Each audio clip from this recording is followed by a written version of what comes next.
No, but I'll get into that in a second. Everybody, we are live again. Dynasty Mirror Search for Uhuru. And I have the sister Shirley Husar on with us this evening. And we're going to be discussing it. And the reason why I'm really touching on the situation with illegal immigration in regards to Black people, Black politicians who a lot of us still look up to as sacred cows or treat as sacred cows, that we can't hold them accountable for anything, and how that's going to be the death of Black people if we do not hold them accountable for anything. Because I mean, the reason why I'm continuing to push and touch on these subjects is because, I mean, we're at a point now, especially in California, that for the most part, it's a wrap for Black people. I thought, and me and Shirley, we were just discussing this before we went on live. I thought it was down to 8% as far as the Black population in LA. And you're saying, no, it's now 6%, correct? Yes, we're 6% Blacks in California. In California, well, Dinah, thank you so much. Thank you for having me on your show. I'm so excited. I'm always intrigued by your show. And I tell you why. It's because you try to bring unity between Africa and African Americans. And you're trying to bring an ecosystem that we don't discuss. You know, we talk about capitalism, and African American people are not really in touch with capitalism. They look at it as an evil word when it is not. It is what makes the country move in circles. It's what's the heart of Washington, D.C. And if we as a people could understand the dichotomy of having money to flow within our own dollars to have a seat at the table, lobbyists who lobby for different other ethnic groups sit at the table because of money. And I think that's one of our biggest problems is money and legislation. It's funny you brought up the capitalism piece, because I was having a debate with my friend of mine, and I call him a social justice warrior. I love him. He's my brother. Absolutely, I love him. He's my brother, and he called me like a supreme capitalist. And I don't know what that means, but I asked him like, hey, do you get a paycheck for your job or the work that you put in? He said, yes. Then I told him, well, hey, you're participating in capitalism as well then. If you pay your bills, you pay your rent, pay your mortgage, you're participating in capitalism. But, that's a whole nother topic. But now. No, but I'll add to it. Look, can I just add one more thing to that? What you can tell, when you get brothers like that, all I make it clear. I just said, let me make it clear to you. Do you use coupons? Do you go to discount gas stations? You capitalize off an opportunity to save money. You're a capitalist. We're all capitalists. If you want electric in your house, you're going to capitalize off the electric company that's providing it for you, and you're going to pick the best utility for yourself and your family that's going to give you the best price. You are a capitalist. If you don't care about capitalists and you're socialist and you think it's about free love and giving it all away, then pay the highest price for everything. Pay the highest price, because you don't care about capitalizing off of any benefits or any discounts or any losses. You just don't care. So just go ahead and be free love. Be free love. That's a liberal socialist right there. All right. There we go. Liberal socialism. So let's start off. Let's jump right into it. Maxine Waters. Woo. Yes, you live in LA. I mean, again, Maxine Waters, John Lewis, the CBC. For some reason, I don't understand why, they are sacred cows in the Black community. They can't do any wrong. I mean, even with them openly, and correct me if I'm wrong, them openly not fighting for Black people, them openly being more concerned about feminism, being more concerned about the LGBTQ community, now being even more concerned about illegal immigration, trolling Donald Trump, all these things which are not addressing the Black issues that Black people are dealing with in LA. People are still, especially Black people, we are holding them accountable for anything, even when right in front of us, the situation in LA where you're at, in California, where I was born and raised, where I live for about 24 years, 25 years of my life. The situation is getting worse, but we're not holding our Black sacred cow politicians, even Obama when he was in office, we're not holding them accountable for anything. I get into these debates online, and Black people will tell me that Maxine Waters is working hard on behalf of Black people. When I ask them how, I get some vague answer as far as look at policy. And I'm like, okay, the policy isn't addressing the issues. Can you be more specific? I'm not getting any specific answers. Shirley, you live in LA. I do. What is Maxine Waters doing for Black people? Black people, not illegals, not the LGBTQ community, not the white women versus white women who voted for Trump, not trolling Donald Trump. What is Maxine Waters doing specifically for Black people? Okay, so let me tell you a little bit of who I am. Go ahead. I'm with an organization called Urban Game Changers. I'm the CEO, where we hold elected officials accountable as well as ourselves. I got involved in urban politics many, many moons ago, but I would tell you I became a state delegate back in 1997. And fast forward 10 years with the California Republican Party, I was on 2 presidential campaigns. I was the surrogate of 2016 for President Trump for the state of California, for the state, not Black people, but for the state, the surrogate. And also I was a delegate for Donald Trump. Mm-hmm. Living in the inner city, as I've done, and as I still do, working in the community, talking to the people. What is Maxine Waters? Maxine Waters, this is the bottom line. When it comes to African-American leaders, the CBC, the Congressional Black Caucus agenda, if you go to their website, you should see what they stand for, because the Congressional Black Caucus consists of congressional leaders that are in office to work in the best interest of their districts, not Black people. Congressional Black Caucus, their first job and foremost, they're congressional leaders who happen to be Black. So I think people get that. It's very confusing, because you think that, well, they're elected to help Black people. They're not. They're elected to be elected officials in the district. Maxine Waters has jumped from district to district. She's been around for, I think, 20 or 30 some years. She's almost 80 years old right now. And people say, well, how does she keep winning? Why do people like her in California? They don't. It's just the fact that the people that do keep her in office, and she's in office by a shoestring. And I'm going to read these numbers to you. And the reason why she's in office by a shoestring is because she's able enough to get the margins just to beat out the next opponent. But when she's in office, her job is not Black people. And that's what Black people get wrong, is that they're congressional elected officials for districts that consist of Black people. Her district only has 26% Black people.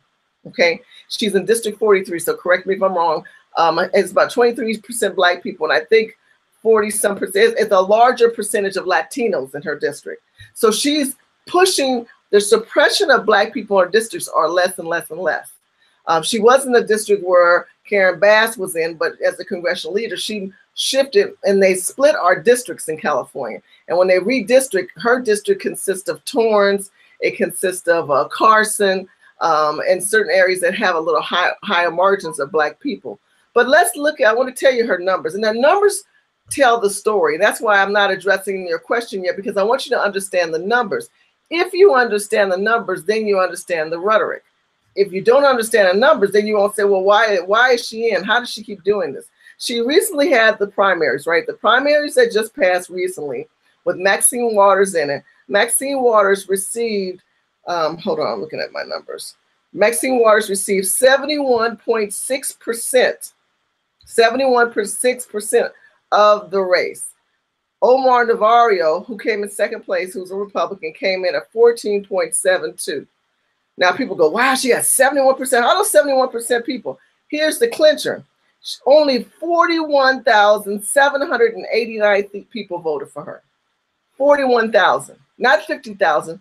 41,000 people voted in the primary in a district that has hundreds and thousands of people. So the people do not turn out for voting in California, number one. Number two, Omar Navarro, who's Latino, got 8,000 votes. So he got a little more than 8,000 votes. So when we look at the numbers of Maxine Waters, her numbers are based on like a basketball game. All you need is one basket to win the game. Does she have thousands and millions of people in California who love her in her district? I would say no, because they're not voting for her. She only got 41,000 votes. Combined with Omar Navarro, and all the other votes combined, it was still less than 60,000 people that voted in the primaries. People are not voting. She's winning by default. She's getting elected by default. And that's number one problem. Number two, why she continues to win, she's just loud. She's old, she's established. Everyone knows her name. So they go in there and they think she says she's going to do all this stuff. But what her and Karen Bass and Kamala Harris, want to be black Kamala Harris, and a lot of want to be black Kamala Harris. If I say her name wrong, I don't give a crap. What these people are doing is telling black people, look, black people, put your concerns aside and think about these babies. Think about these people who come here illegally and how evil Trump is not giving us an opportunity. We have to help them first. Now, everyone rides on the backs of black people. Y'all know that. You know that. Right. Democrats ride on the backs of black people. So aspects, Republicans have ridden on the backs of black people. There's no safe haven for us. Gays have ridden on the backs of black people. Immigrants, not illegal again, immigrants, because chain migration and visas that took place in the 80s is what devastated urban black communities in Los Angeles to have us to the point where it's 6%. They come into our communities, they got jobs because they were able to get visas, and those visas were allotted by elected officials who said we need more poor people. Shirley, oh no, in fact, Shirley, I want you to finish, and I really want to dive into this illegal immigrants jobs and the argument that, oh, black people don't complain because these illegal immigrants are taking, non or low wage jobs. So why are you complaining? I really want to unpackage that, but go ahead. Okay, so which one are you going to go finish what I was thinking? Finish what you're saying. Finish what you're saying. Then we'll so go back. We talk about immigrants and illegal immigrants. Immigrants believe in chain migration, and there were visas.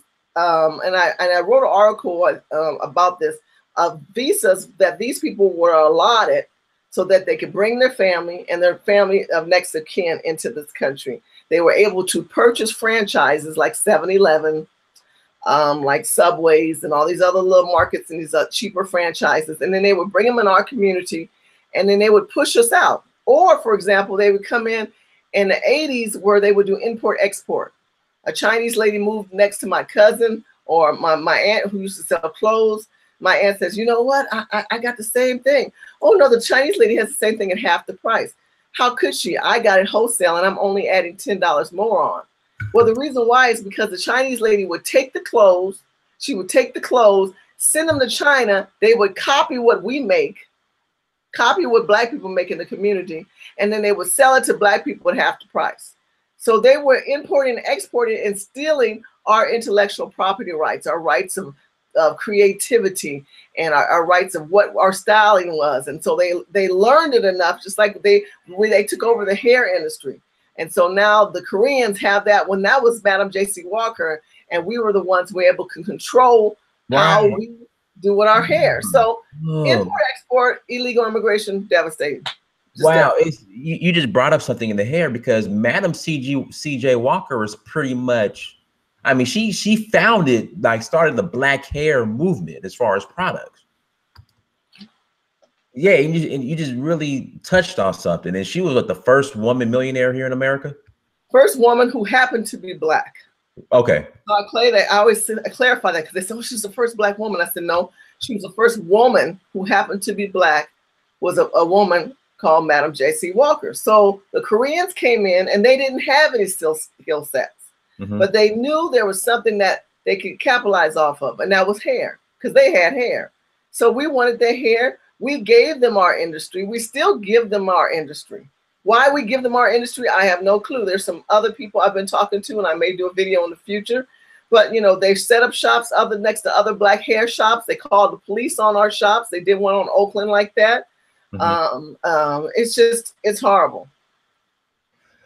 So why is Maxine Waters, Kamala Harris, the usual crew, Obama, why are they going so hard for illegal immigrants and immigrants, knowing the role that it plays in black disenfranchisement? It's really simple. Democrats believe that in order to move the country, you must help the poor. the poor and the impoverished.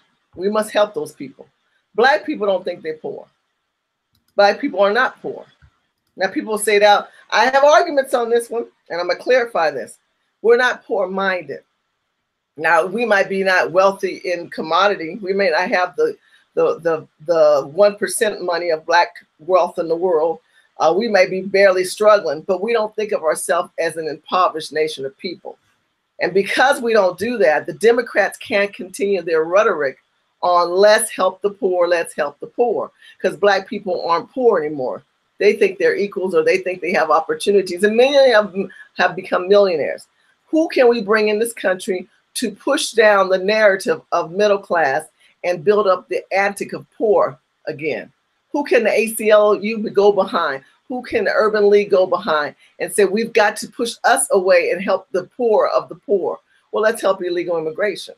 Let us take the loans on, be in debt, get a degree, can't find a job, but let's give them a full 4-year scholarship and give them privilege over us. They've become the new protective class of people because those people don't think they're rich. Those people live in a different mindset and a different ideology of living. They hover together like schools and a fish. I'm in real estate in Los Angeles, and I'm working with a lot of people. If they want to sell a home or buy a home, they come through me. And many times property management have told me, look, we just kicked out this whole family of Latinos out of this property they weren't paying. And they walked in there and they found out they had bunk beds in the kitchen, bunk beds in the living room, bunk beds in the dining room. We don't live in that kind of a aura, but they do. They sell on the streets. They don't care about hand sanitation. Now we have bugs. We have bed bugs growing in the state. We have hepatitis A. We have situations where they don't want to wear any gloves. They don't want to wear any head nets. And we are accommodating that poor because there's subsidy money for that. So why do Obama and Kamala Harris, or want to be Black Harris, and Maxine Waters and all the rest of them, Karen Bass, support that? Because they're able to skim, get money off the poor, and Black people aren't poor enough for them anymore. Well, let's get back into the illegal immigrants or immigrants and jobs. Now, the argument, or the I would say the argument against, when people like myself, people like you say, hey, illegal immigrants are coming into our country and taking jobs that can be given to youth or opportunities for the Black community. The argument is these jobs are low wage. Stop crying. They're taking low wage jobs that no one cares about. Now, my argument or response to that is, well, look, you're not taking in consideration the ecosystems that are built around these illegal immigrants. Yes, they're taking jobs. I mean, yes, they're taking these low income jobs, but you're not seeing the bigger picture. Now, me and you offline, we were just talking about Brother Price's church as far as the Black membership going down, which is an effect of illegal immigration or immigration in general. Can you speak on how Black people need to see the bigger picture versus like, hey, these people are just coming in and, doing roofs and mowing lawns. So why are you crying? Black people aren't doing those jobs. Well, the bigger picture shows in the numbers. It has nothing to do with emotions of not liking them and we have to help them. It's in numbers. And as I stated before, we're down to 6% Black. So because we have our margins growing less and less, we have less Black people, less Black working people, less Black businesses. You have smaller Black churches. And people think, well, people aren't going to churches. That's part of the problem too, because people are on social media and they're watching churches online. I get that. But within Los Angeles, a lot of these Black churches don't have, those mega churches can't sustain itself the way they used to, because the people aren't there to support the church, and they're just not in the church because the number of people can't afford to live here. California right now is at 10% income tax to make money here. So if you live in California, you have to pay 10% income tax. The illegal immigrants, they write off everything. They get fake social security numbers. They live in, I told you, schools of people. They sell illegally on the streets. They give them the permit. There's no health and sanitation. Alvarado. I remember Alvarado. I did a video. If you go to Shirley Husar and watch my videos on YouTube, please sign up and subscribe. Commercial plug right there. No, fine. Go ahead. But I was gonna say the illegal immigrants on the street on MacArthur Park on Alvarado, like you stated, that is MacArthur Park Street. Those communities as well as others throughout the state. Right now, you haven't been here. I'm telling you what has happened recently in Hollywood. They now set up those hot dogs on Hollywood Boulevard. Whoa, hold on. Let me stop you right there. I thought they shut that down. No, I went out there and took pictures like a couple of weeks ago, and they were still out there. Whoa, because I remember. Okay, I'm gonna tell you a funny story. Well, it's not funny because I got very. Because they sitting out there. You know the people who used to spray can on Venice Beach, how they make that moon-looking picture with spray can and art. Right. All now they're doing that all on Hollywood Boulevard, and they came in. The police came in. The ICE police and people would run. Now because of Jerry Brown, crook Jerry Brown, and Kevin DeLeon. And Eric Garcetti, the city of mayor of Los Angeles, says these people should have rights and privileges. But let me answer your question, because I know we can go on and on. Black people, stop supporting illegal immigration. Stop supporting these other folks. You got 80 to 70 to 90% of black people homeless downtown LA. Your people. Okay. Skid Row. Let me finish my thought. Black people, stop selling your properties to illegal immigrants. They only sell to themselves. They ain't helping you. You buying their food, you work in their business, you buy their underground stuff. That doesn't circulate dollars for us. You do better buying from white people. It doesn't make any sense to help these people that are not, they're not assimilate. They don't assimilate, they don't associate, they're colonists.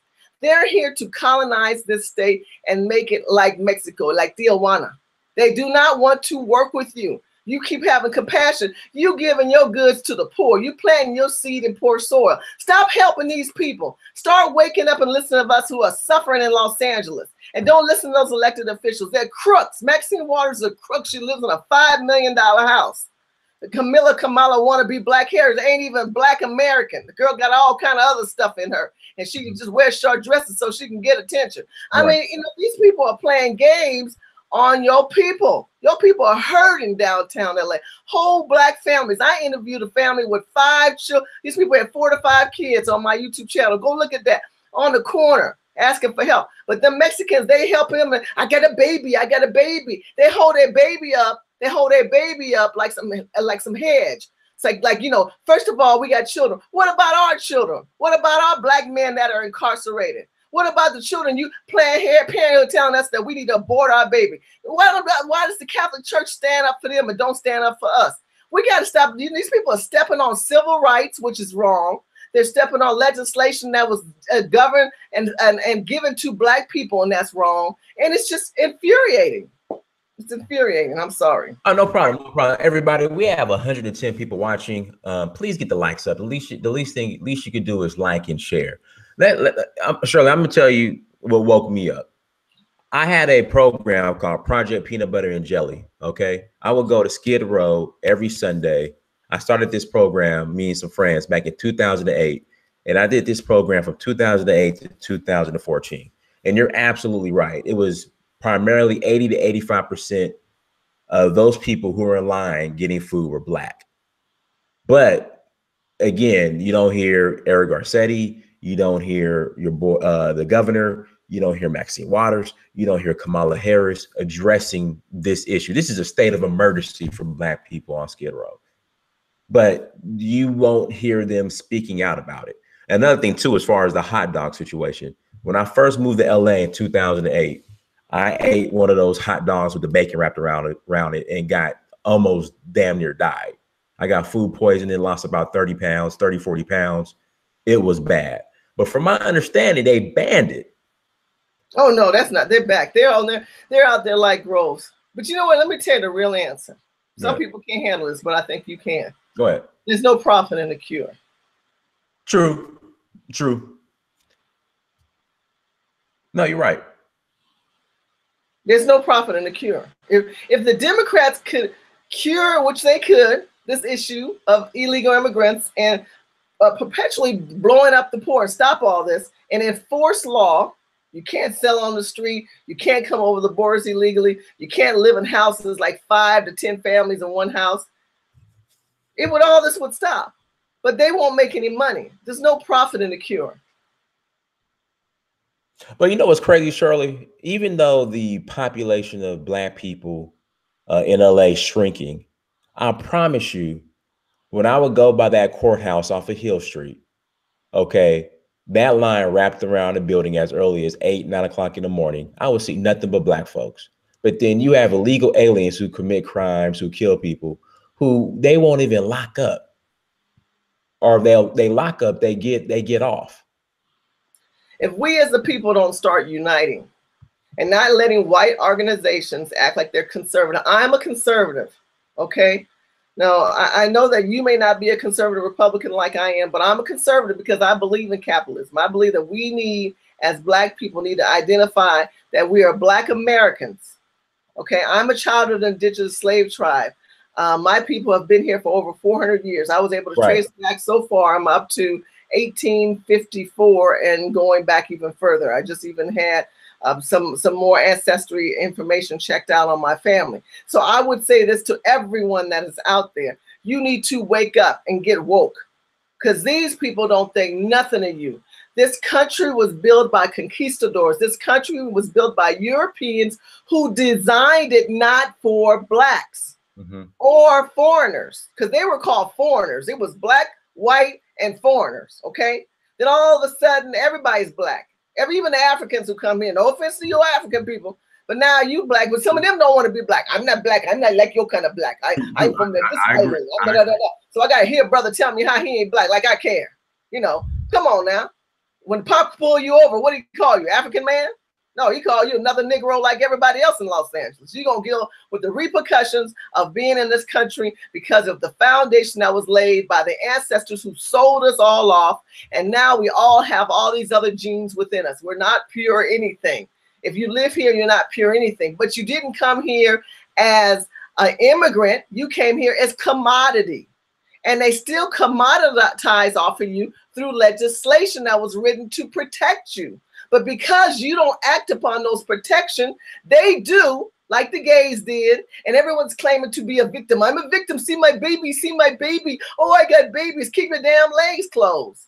I did that video. I said these women have these babies. I have this baby, this baby. Nobody care about your baby. I care about Black babies. Do you care about that? Oh, well, not Black people. I don't. You should. I've had white people tell me, don't call myself Black. Call myself chocolate. Like Black is evil. Black is not evil. But we've allowed them to put us in a box of evilness, and we've allowed them to push ourselves back and say, well, we need to be inclusive and diversified and all these antics and notions that come out of our mouths. And I'm like, no, I'm Wakanda for life. I'm a sister that loves people. I got me some white people. I love me some white people. But doggone it, when it comes to Black people, you're not shutting my voice down. You know, if you got a baby, keep your legs closed and raise that baby. But don't expect our people. When I was a little girl, my mom used to say, baby, you bring a baby in this world, you're going to be responsible for it. They bring a baby in the world, they tell you you're going to pay for it. Well, what is this? I don't understand why Black people aren't angry. Why aren't you more infused and say, I do not support illegal immigrants, send them back, build a wall, keep it moving. Cookie Primo says, we cannot afford to be isolationists. We do not have the numbers to win it. So we need to find the common ground and form allies, but that does not mean we can't focus first on our needs. What are your thoughts? She don't know what you're talking about. Let me help you out, Cookie. Look, and I'm not meaning to insult you, my sister, but I do want to keep it real with you. I live in Los Angeles. We are now like a bad version of Epcot. If you've ever been to Epcot, they have all these different countries. Now, when you come to California, there's Chinatown, there's Koreatown, there's Ethiopia, there's Armenia, there's Thailand, and they end up putting all their language up on the wall.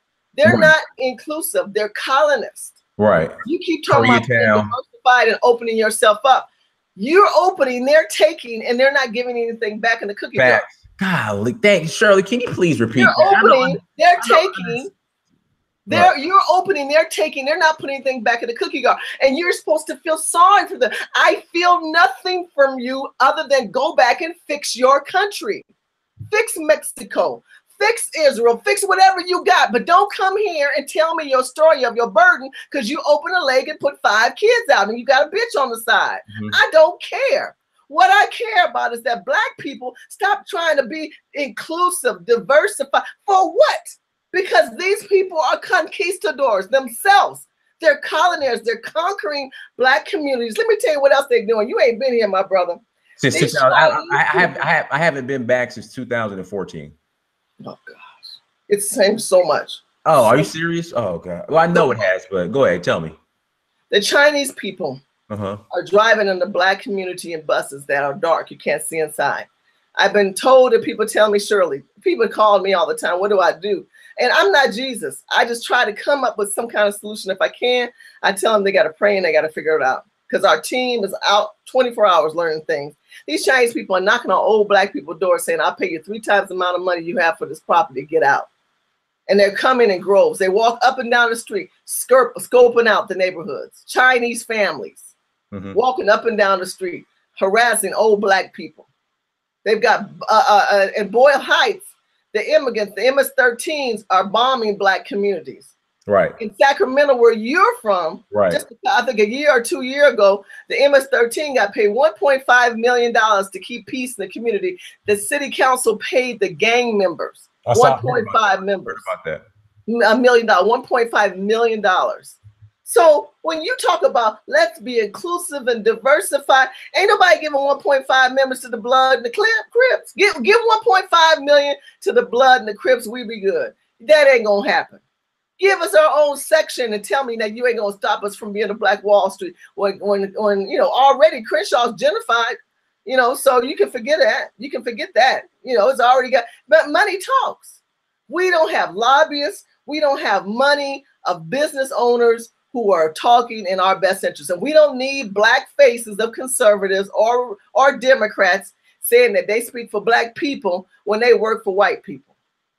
Okay, I'm just gonna be honest with you. Because white people have white people speak for them. Black people need to work with black people who have money, who are gonna really do difference. Now, the problem I have with rich black people, 1% black people, they act like they poor. People like Whoopi Goldberg or any of these people who are these black liberals or any of the people, any of the Smiths, any of them, they all have money. Magic Johnson, they all have money. His son walking around with $20,000 purses. But yeah, they go down, you know, come on. Oh God, it's his, let's repeat what you said. Wearing stockings and $20,000 person say, I'm so proud of him.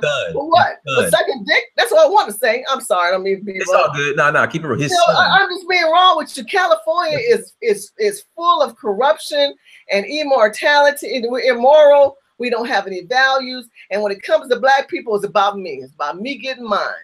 Now, you 1% black people, I don't even consider you black no more. You ain't black no more because you have not created some type of lobbyist. Same thing with the NFL. We should all take a knee. We should all take a knee. You guys make millions of dollars in these pro ball players. Millions of dollars. Why don't they take 1% and give it back to Chicago? Why don't you go fix Chicago? Why don't you go fix Atlanta with that filthy ass water in Flint, Michigan?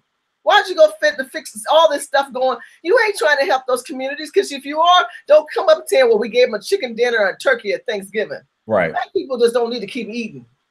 They need to fix their lives. They need the black man and the family. We need a black emasculated bisexuals, transgenders, and y'all put down a real brother. And the gay white men want black men, don't want black men, but they want to have black women be strong with the gay man. But they don't want a black man. They don't want an alpha black man. This has got to end. It's got to end. And we have to all wake up and stop being so biased and protective. Think about it. I hope you all don't sleep tonight until you remember this video. Don't sleep tonight. Follow me. Tell me what you think on Twitter or YouTube. You can find me on Facebook. Look me up because I'm going to tell you the honest truth.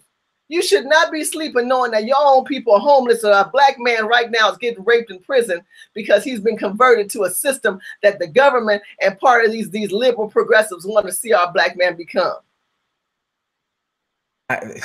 You just said it all. Absolutely. Now, this whole illegal immigration thing and these so-called, you know, they're trying to compare these camps, I guess, to Nazi Germany. You know, this is where I'm at. If you don't illegally immigrate with your kids, you won't be separated from your kids. But for some reason, I'm the bad guy when I'm just saying, hey, these parents need to hold themselves accountable. These parents need to fix their government from where they're from. I'm the bad guy. I mean, what are your thoughts about that? When black men are incarcerated and black women are incarcerated, don't they take their kids away from them? Yeah. When they get busted in a drug trade that they may not even done, their cousin Pookie was the one doing it, but the kids happened to be in the house and they were sharing with them because they couldn't afford to stay on their own, and they take their children away from them. Anybody care about that? No.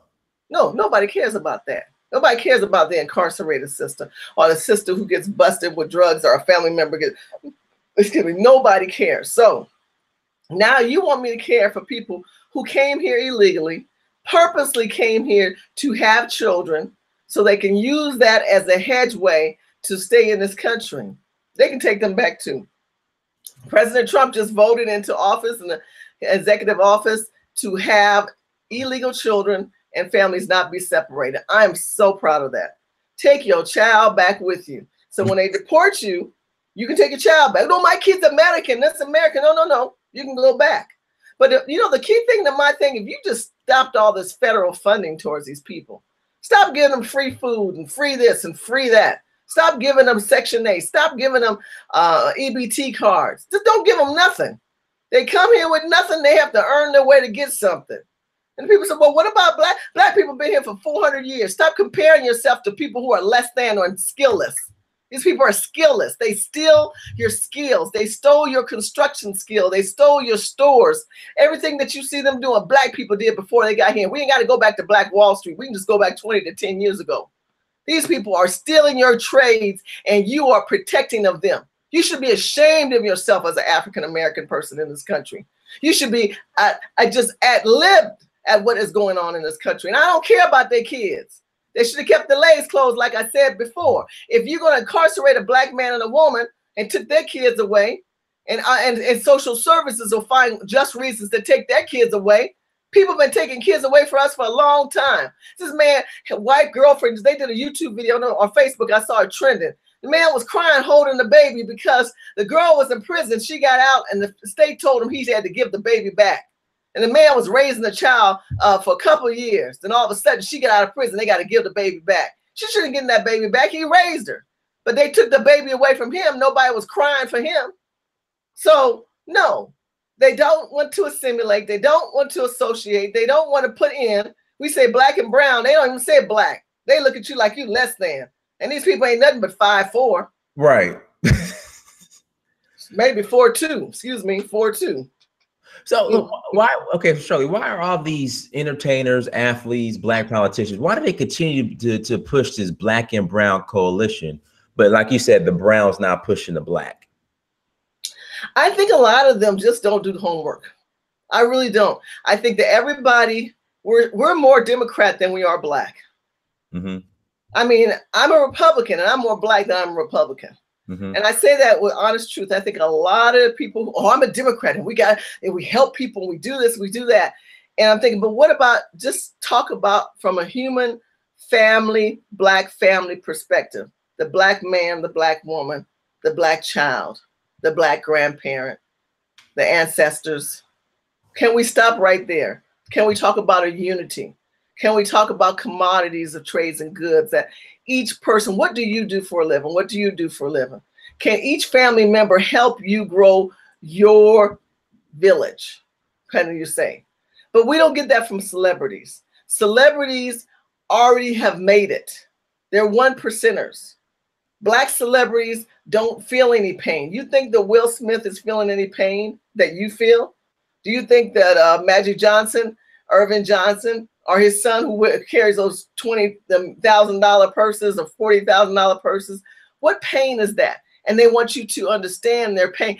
I can't relate to that ideology. So their ideology thinking, Gai, is different than every average day person. And that's what people have to understand. These people make millions of dollars. Even the average, let's say, B actor or average TV show actor, they're making $200,000, $300,000, $400,000, $500,000 a year. Mm-hmm. And they're told to go with protocol, because if they don't, they may not ever work in Hollywood again.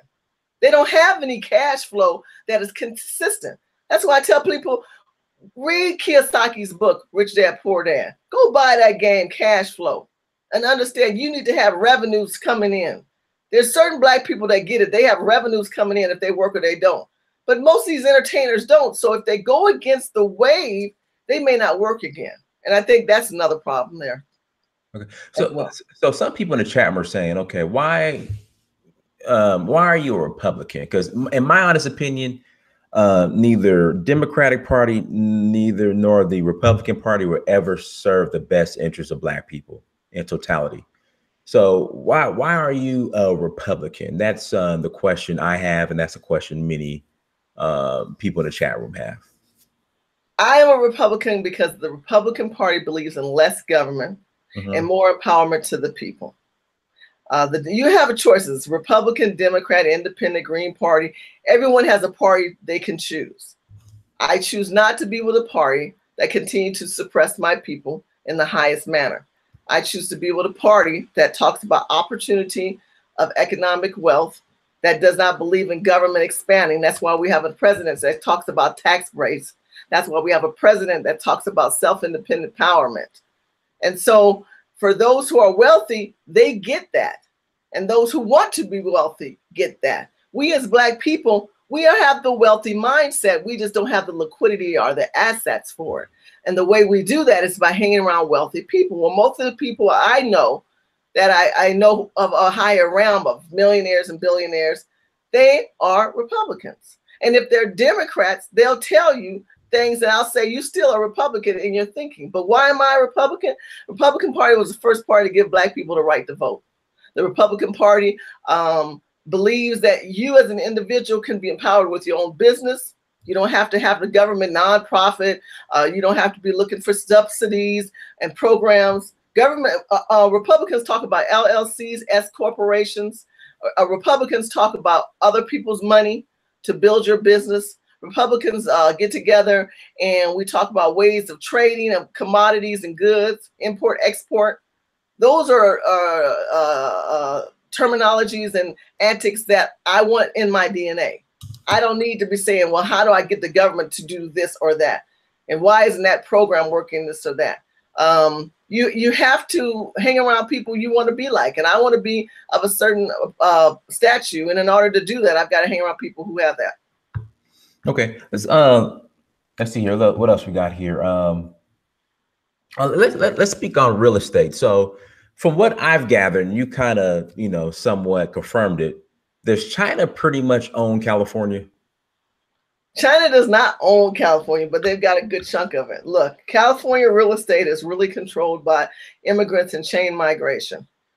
At one point, we could control the market in the sense of appraised values. You would buy a house, the appraised value would be at a certain price and people could buy there. But because we have immigrants that are coming here in groves, if the house is selling for, let's say, $300,000, the immigrant might come here and pay $400,000. That's way out of the loop. They pay all cash.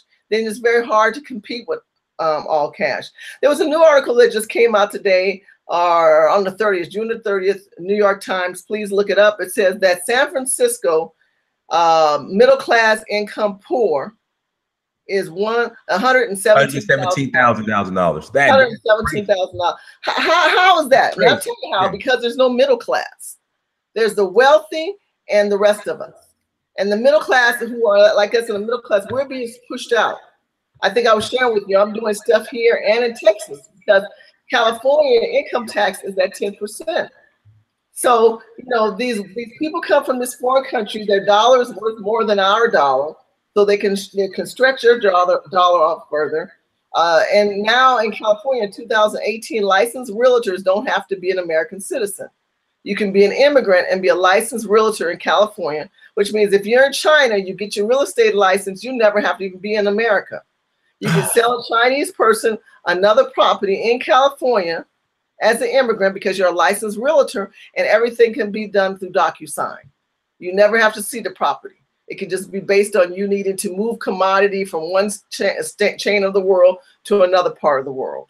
So they're doing a lot of illegal things in California, and one is we are losing property. But I never underestimate the white dragon. I call that white people. Okay. That's why I shift a little bit more Wakanda in my conversation. So I hope my white friends still love me.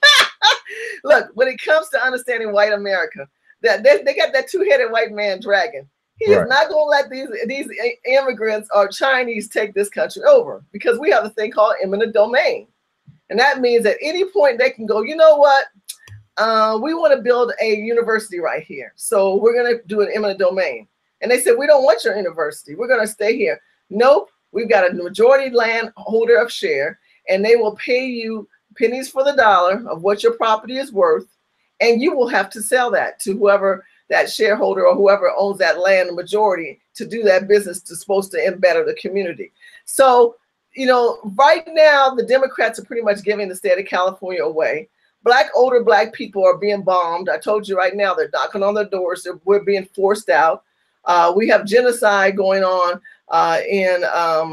off of Crenshaw, where the majority, a lot of wealthy black people go. Actually, that area is one of the most wealthiest black communities in the United States. A lot of people don't even know that. And Megan's mother used to live there. I think she's quit her job. I think she's probably selling that property. But Megan, the girl who was a princess. Let me ask you this: is Ladera Heights still predominantly black, like Ladera Heights and all that? There's a lot of Russians. There's a lot of foreigners growing there because they have access to the freeway. And I mean, not freeway, airport, LAX. Right. So they can take Stalker and go right over to LAX. So all that's changing. All that's changing. Blacks we're 6%. We're here. I'm not saying that we're not here, but we're at 6% because the cost of living is driving us out on top of the gangbangers. The gangbangers. Let's talk about that. So people are saying that, you know, Black people need to focus on what's going on internally versus these illegal aliens, as far as the gangs and all this other Bloods, Crips, Crenshaw Mafia, Rolling 60s, Pyrus. What are your you know, these gangs that have terrorized the Black community for so long? What will be your response to people who say that? You know, there's a lot going on with the gangs. First of all, I always tell people go to streetgangs.com to learn more about Alfonso, I follow him. Alfonso's got a great website talking about the different types of gang members. So I'll be disservicing you, providing you all the names like you just did. I ain't that good. I just hit the blood and kind of stop right there.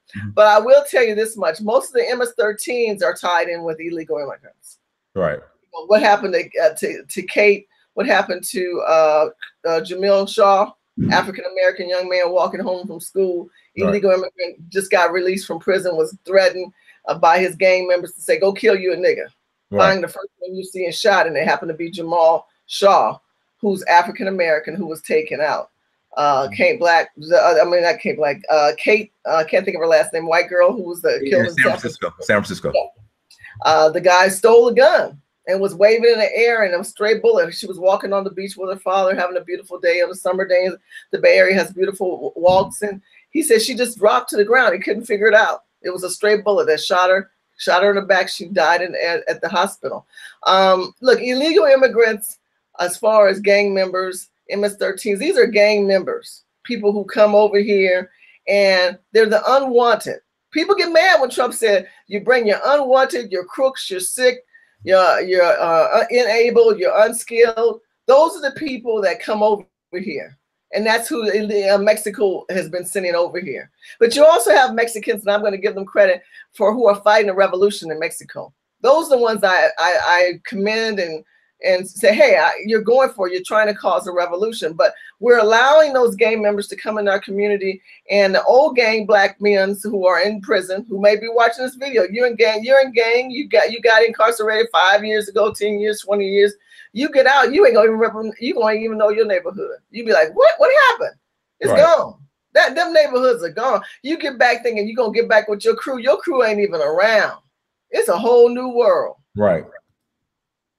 That's crazy. Let's see here. Let's see what kind of questions we have. Any questions in the chat room, people? Now, has Maxine Waters been vocal about the MS-13 and some of these gangs targeting Black? Maxine Waters' primary focus is impeaching Trump. We gotta impeach Trump. We gotta help the illegal immigrants. That's it. Impeach, impeach, impeach. She's not talking about Black people. She's not talking about mass incarceration. She's not talking about our babies. You gotta remember, they'll all tell you privately when the camera's off, they say, look, I'm a congressional district leader. I'm a congressional woman, and I represent my district. And my district do not consist of so many Blacks. And that's how they shut you down. Then when the camera's coming on, they say, oh, the Black people. So no, all she's talking about is impeaching. Okay, so you impeach Trump. What does that get us? Because Trump's in office, we're actually getting ahead because he's disrupting other people who have disrupted us. He's the ultimate disruptor. He's disrupting other communities and activists that have been working in their interests and not ours. So when I hear Maxine Waters, I'm thinking, stop giving that woman credence. We can't get rid of her because I just shared the numbers with you. Excuse me, but it's really not up to us, Maxine Waters. You have to hold your elected officials accountable. You have to know who your district people are. You need to know who your congressional, your assembly, your water board, your school board. You need to know who these people are. They control the money. They control your city council money. You don't go to none of those meetings, but you good about talking about Trump. Trump don't change your community. Trump don't stop the bullets flying in your neighborhood. Trump don't clean your streets. That's them local elected officials that are getting millions of dollars. We have so many crooked millions of dollars elected officials. I can go on and on. In the city of Bell and Vern, this is probably about 6 or 7 years ago, the management of the city of Bell was making $800,000 a year. And I don't think that— I read about that. Yeah. I don't know. I think maybe they had less than 500,000 people living there, and their utilities were crazy. And they had city council meetings, city council members making over $200,000 a year. These people just raise their utilities. They raise your cost of living. They raise your taxes. In the city of California right now, in Los Angeles, they have this thing called the healthy tax. That's where they're taxing you 4% on top of what you eat. So you got to pay close to 10% tax when you eat, 4% on the healthy tax, which pays for the employees who work there. So if the little Jose comes up, my friend said, well, he said he had diabetes. I'm like, what are you talking about? I got that healthy tax. And the waiter, I asked him, and they said, well, you don't have to pay it, but it helps me pay for my health care. Not my problem. Go back to school. Not my problem. I want to eat, and I'm not paying for your health care. That's your employer's job, not me, and passing the buck on to me. But that's what they're doing. They're putting more pain and suppressing those of us who are living in this state in so many different ways. All right, let's see here. Information Man Show wants to know what programs do the Republican Party have currently that Black people are benefiting from in terms of poor Black people? And the reason why I think he's asking this question, because a lot of Black people are saying, look, we should just sit out the next 2 elections. What are your thoughts on that? I think that right now we should be more louder than we ever have before. Mm-hmm. The squeaky wheel gets the oil. And because we're not squeaky and we're told to suppress, Maxine Waters is telling us to suppress ourselves. Don't vote, don't get engaged, don't speak of him. Then what do we speak on? We're not getting anything because we don't say anything. Look, I did a video called The Buffoonery of Omarosa. Go on my YouTube channel, because that's another 30-minute conversation. Go on my YouTube channel, and I will tell you why Black people ain't getting nothing. It's because of the leadership that we have on the Democrat and the Republican side. That's why I started Urban Game Changers. We're trying to hold elected officials accountable.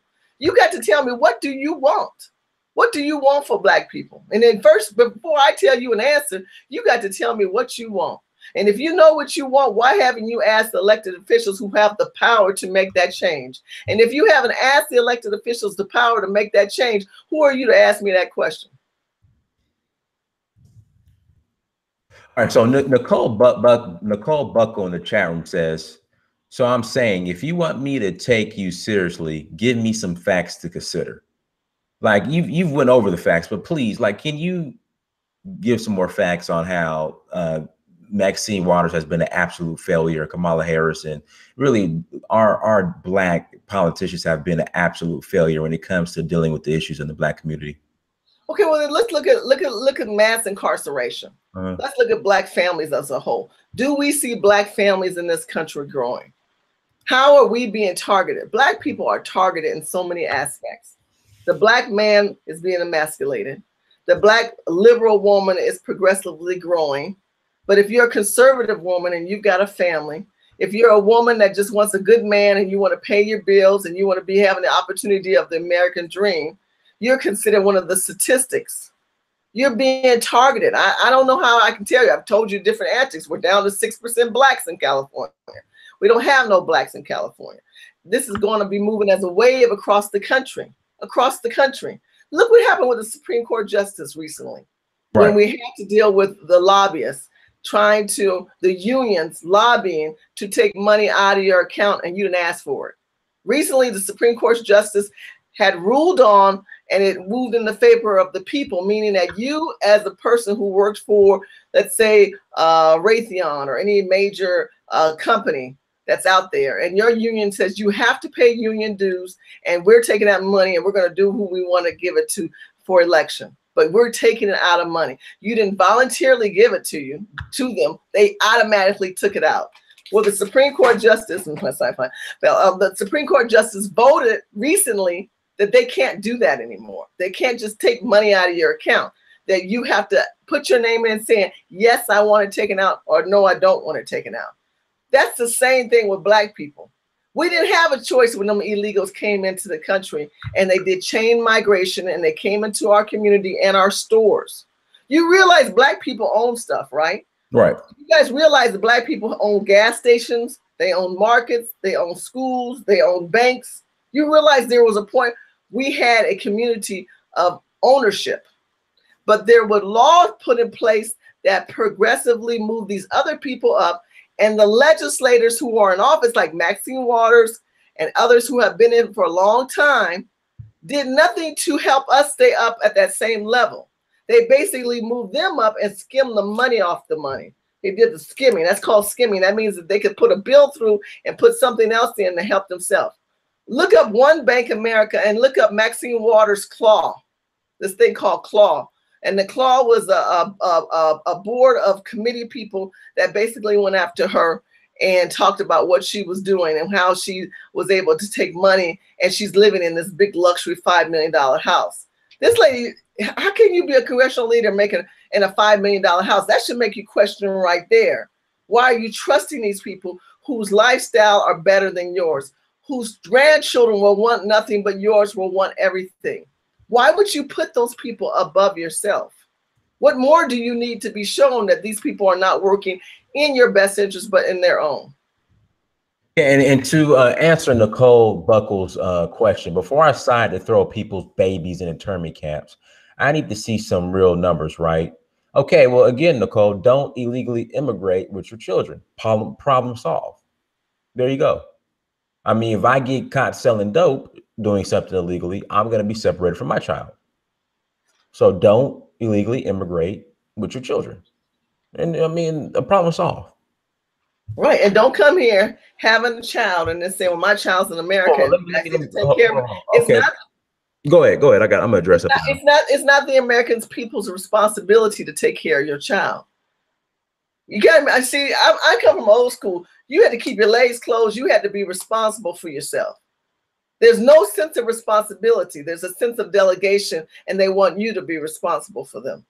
I'm not responsible for your child.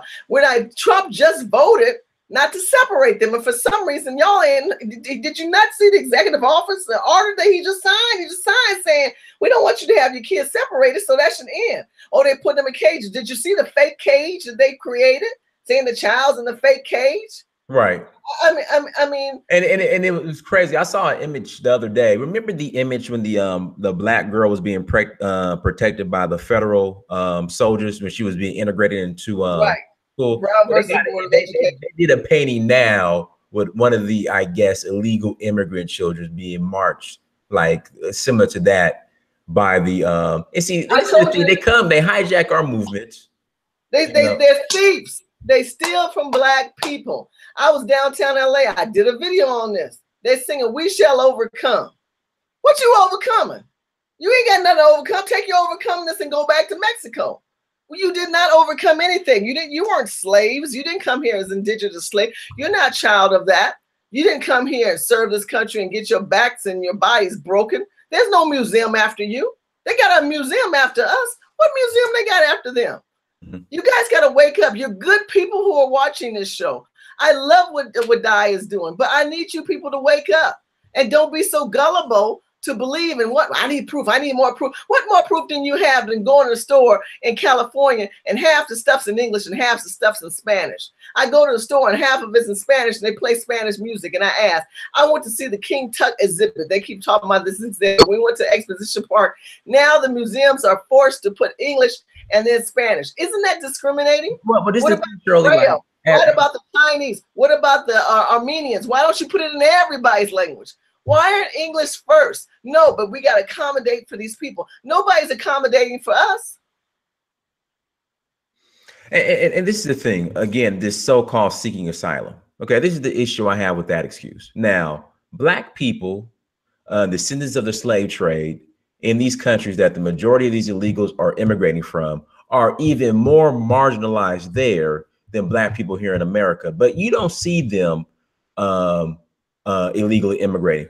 If anybody had any excuse to illegally immigrate or seek immigration into America from the Central American countries, South American, and from Mexico, it would be the Black people in those countries, because Mexico just recognized the Africans in their country, of African descent, Black people of African descent in their country, like 2 years ago? Right. So also, Mexico's got stricter laws on people coming in. If you go to One News America, they did a video talking about the Guadalajarans and El Salvadorians. And you know, the Armenians and even the Chinese go via way of Mexico to get into America. Right. And so now they're saying, because the borders are getting tight, they're having to tighten their borders on the other side, allowing people to come through, because they just use them as Trans-America. They were just like, hey, let them keep coming through. So now that the borders are tightening up, the wall is being built. Unlike people are telling you, that wall is being built. By any means necessary, we do need that wall, because when they come, they don't come to Bel Air. They don't go to Beverly Hills. They don't go to Westwood. These are higher end areas. These are demographic areas in Los Angeles and California. And they go to the Black communities. They go to the Black communities. Now, when you go over in Watts or you go into East LA, ain't nothing but Latinos. Ain't nothing but Mexican stores. And the place is filthy. They're filthy people. Hepatitis A is an all-time high. What more proof do you need than that? Trash in the street. What more proof do you need than that? People cooking on grocery carts that they stole, and the police won't even arrest them. But they'll arrest us if we sell incense. They'll arrest us if we sell incense. So how much more proof do you need than that? What numbers and statistics do we need to put and break upon the top of your head that you're going to say, I need more proof? Well, then take your proof to back. You probably ain't American. You're going to ask me that kind of question. It's too many, but all Black people ain't Black. That's all I got to say. Many of y'all Blacks are immigrants anyway. Your parents came here. You ain't really Black American. And are you sleeping with some Mexican or something like that? You don't care about Black people. You perpetrating. You out here watching the show. If you're real Wakanda, you have respect and you will understand we in pain. You will respect and say, I get that, sister. We in pain. Instead of having to say, well, we have to. No, we ain't got to do nothing. They don't do nothing. Why should we? But again, I just want to touch on this seeking asylum. Again, if anybody had any excuse or reason to seek asylum, first would be the Black people in the Central American and in Mexico, because they are way more marginalized than the people you see at the border now. Well, you know what? I think there's a point right now with the seeking asylum, immigration, chain migration. I think that we should just kind of put a cap right now until we can fix what we got. I think right now we don't need to have any more people come in here. It's like a situation if you were to go to a homeless center and you go at night, and what happens when they say we're full? They tell you to do what? Come back tomorrow. Right. They don't say, hey, let's just keep crowding people in. They say, no, we're full. Come back another day. I think America should be the same way. We should say we're full. We've got issues that we need to fix. Come back another day. I think that we should stop allowing any more people coming in here. When they come here, what more proof do you need? They're sending money to their country. They ain't building America. They make their money and they say, oh, I send back to my homeland. I love Mexico. They're waving their flag and they playing soccer rock now. I'm like, okay, you wave your flag, you play soccer, and then you make money here and you send it back. No more asylum. No more visas. I'm sorry. Now, this is where I differ with people. Let's take a break and fix us first. Can we fix something first? I'm not saying never not to do it. I'm not saying that we don't need to still become a land that we are welcoming immigrants, but we're being a land that's being used for subsidies. That's what we are. We're being a land used for subsidies, and that's got to end. So so people feel like we're just targeting Hispanic illegal aliens. So what about Haitian, Chinese, everyone else? How do you feel? I said illegal immigrants. Illegal immigrants, right? But for some reason, when we say illegal immigrants, people just think we're focusing on one specific. No, I said illegal. If you come, and I mentioned earlier, I also said El Salvadoran, Guadalajaran, Chinese, Armenian, people from Saudi Arabia. They learn Spanish. They shave their hair. They all start to look the same. I ain't trying to be mean. I'm gonna be honest with you. And they come through that little border. They act like they don't speak English. They already give them maps. They already give them maps on where to go. How bad can it get? You can be like San Francisco, where they have squat maps. The homeless people have areas they tell you don't go into because that's where they're pooping at. How bad can your state get with illegal immigrants? American people are homeless. American people are being funded to be able to drug themselves. So we have hypodermic needles in the streets in San Francisco in the Bay Area. And average day people have to be careful because there was an article a man said he stepped on one. Then he had to go get tested and everything else. So how bad can it get? It can get pretty bad to the point you got shit zones to stay out of. And because we don't have bags, they don't let us have bags. The homeless can't, put the bags in the poop somewhere. So they just take squats. We're squatting on streets. There's a video of a girl who, and from foreign countries, she got a job with Amazon, and they got it on video. She squatted right in front of the person's house because she had time to go to the bathroom. She just bent over and squatted. This is part of their culture. And now we've had to adapt to their culture because they've taken our infrastructure that is designed to help our own people, Black people, American white Black people, Asian, even Latin Americans. There are Mexican Americans in California, by the way, who ain't happy with this either. Right. So before I think this is about a Mexican kick, oh no, there are Mexican Americans who are on the front line fighting as well, saying, I didn't grow up with this kind of stuff, and I don't stand united with these people. So yes, illegal immigrants come in all forms. Everyone, thank you for joining us. Make sure you hit that like button. We have 225 people watching, only 119 likes. Please get those likes up, please. Let's see. And follow me as well. Go to Facebook and YouTube, Shirley Husar. Follow my YouTube channel. I'm getting ready to put some new videos of homeless Black people defending illegal immigrants on the street. That's how twisted the minds are. She says, we've got to help them. Yes. I said, you living in a tent and you talking about helping an illegal immigrant. I was like, told myself, don't argue with the lady. Because I'm going to post that video. This lady is telling me as a Black woman, we need to push ourselves aside and help them. This is how the mindset is. I did a YouTube video. I did a Facebook video, and I talked about how these people need to keep their legs closed and stop thinking everyone is going to pay for their decision to bring life into this world. I love Cynthia G. Cynthia G said that the other day. She said, a brother was arguing with her about abortion. She said he needs to understand that is what that tool down there is used for appropriation. So you're going to be responsible for something if you use that tool down at the bottom. Don't be telling a sister you need to abort that baby if you get pregnant. No, you need to understand that that's part of the risk you take when having sex. But instead, their risk is, I'm not worried because we can get the government or the Catholic Church who protects them and not protect you. The Catholic Church was part of the slave trade. Y'all need to learn your history. Right. Oh, so real quick, another question that we have in the chat room is people are asking, how do you believe this wall is going to stop illegal immigration from the South? The wall is definitely necessary.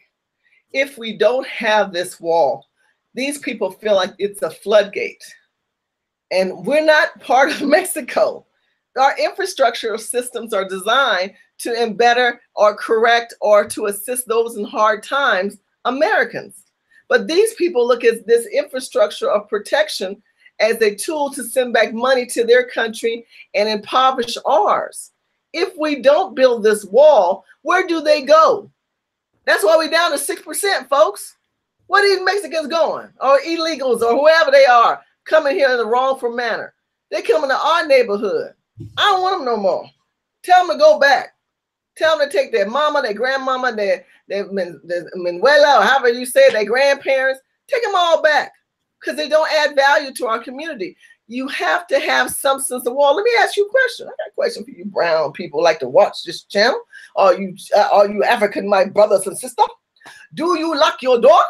Do you lock your car? I want to know that. Because if you lock your door and you lock your car and you keep wallets with money in it, why don't you just let your money just lay on your body? Why don't you just say, you know what, I'm going to let my 20 and 30 and $100 hang out of your pocket? You don't.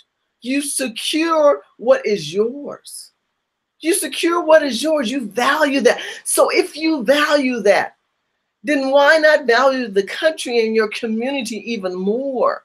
Even more. You have wallets with walls around them. You have doors with locks on them. You have cars with locks on them. If that's not a wall, I don't know what is. So someone accused me of supporting white supremacy because I believe, that I don't support, illegal immigration. And they were saying that I should be fighting with the illegal immigrants to fight white supremacy. But from what I noticed, the illegal immigrants aren't even fighting white supremacy. And then a lot of these white supremacists are running their country. And they aren't fighting the white supremacy in their country. When people come at you as, and because, you support Trump, you're a Republican, and they try to say you're supporting white supremacy, what would be your response to that? There is none, because the bottom line, I'm focused on Wakanda. White people created this country, not for you. This is the reality of it. You live in a country where they said, well, we're all equal. We're not all equal. You know that by the way we've been treated. So when you know the system is not designed in your best interest, how do you change that? You become the loudest person in the room to say that you deserve the rights. Let's look at the Constitution. We the people, in order to form a more perfectly established justice and domestic tranquility. Domestic tranquility is not happening in the Black community. Why? Because we're talking about white supremacists. Well, how can you talk about white supremacy when you know this country is built by white people? They use this as commodity to build it, but they orchestrated it. They went to war with England for it. So it's their country. I get it. Well, don't we have rights? Well, we have rights when we utilize them, but instead you guys determine you want to give it to illegal immigrants and say, I'm cooning. But you don't even know how this country was built. Right. So I'm not worried about white people because they ain't going nowhere. But you on the verge of extinction. You ain't poor enough for the Democrats to support and pimp no more. They going after poor people. ACLU used to fight for us like crazy. ACLU would always fight for discrimination or right. And you thought they were fighting for you because they liked you. They fought for you because they got a check. They fought for you because you were the impoverished. You were the oppressed. You were the ones with the issue, meaning Black people, you. And that includes me included. Okay, so don't give me those, like you talk about them and us. I'm not doing that. I'm trying to give a point to you that they're now focusing on what is more poorer than you because you don't think poor-minded enough. You may not have the liquidity as white supremacists, but you don't have the liquidity, you don't have enough poorness for them to skim off of or to push as an impoverished nation of people. But the immigrants do, and the illegal immigrants do, and they can use the rights that they utilize by creating to help develop you on. That's what ACLU did. They're going to use those same laws that they used to use us on to get those people's agenda in place. So you have to understand this country was not built for Black people. So once you understand that, then you understand what the whole white supremacist thing. You're going to always be fighting white supremacist issues. The question is, what you going to get out of it?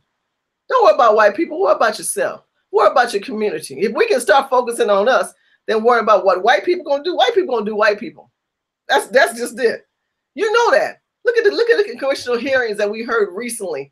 What were the Black people in those congressional hearings? All you do is see Sheila Johnson, whatever her name is, from Texas. She's just raising rhetoric, but not for Black people. She's fighting for illegal immigrants. She's fighting against the wall. She wants the wall because those people are getting a check. Come on, they're getting paid. Them niggas ain't working for you. Stop supporting these old crazy people that are all dementia and sitting there peeing all day on the pens, acting like they're doing something for you, wearing them old designer suits they need to take home. And they need to retire and let somebody else step in. These people almost 80, 70 years old, and they want you to respect and love them, but they letting you be incarcerated. Your mama, your grandmama, your cousin, your uncle, you 1 degree away yourself from being put in jail. Now, this will be the last question, then we'll close out with anything that you would like to share. Reparations. So I'm noticing our Black politicians are focusing on everything else but reparations. Is reparations something that you can see possibly happening in the foreseeable future, or is it a pipe dream? No, it's not going to happen. Okay. And the reason why it's not going to happen because we're not talking about it. And we're expecting them to talk about it. They're not elected to work for the best interests of Black people. They're interested in working the best for their congressional districts. Mm-hmm. I've said that numerous of times. Stop looking at these people because they're Black. They're going to think about Black people. Look, Mia Love is Black, but she's Haitian. She's a child of an immigrant. She's a Black Mormon. You think she care about Black people? Come on. Mm-hmm. So what does she know about that? She's not a child of the indigenous slave tribe. And everyone Black will not be able to get those benefits because they're not a child of the indigenous slave tribe. But what we can do is enforce existing policies and laws like the civil rights laws that are in place right now that should be protecting us. But instead, you're letting the gays and the liberal progressives right off of, and the Me Too and the white women who are hurting and all these other things are just loud. They're so loud. You're not loud. So you're not going to get any benefits of anything that could possibly in place because you're spinning your wheels with things that are not working towards that. Until we spin our wheels in the best interest of our own people with laws, lobbyists, and legislation, none of that will happen. Because like I told you, there's no profit in the cure. All right, Miss Husar, we'll go ahead and close out. Anything else you want to share with us in closing, and also plug your Urban Game Changers and anything else you'd like to shout out? Thank you guys so much for following and watching this show. I know I'm a little different energy than you normally see on Dai's show, and I appreciate it. Oh, no. We have a whole variety. And you got great people on your show. You had T West, my dog. I love me some T West. And you had some amazing people on your show. But I just went from my point of view, being a Black conservative Republican woman is not easy. Chocolate, strong, tall, with opinion, won't back down, Afrocentric energy.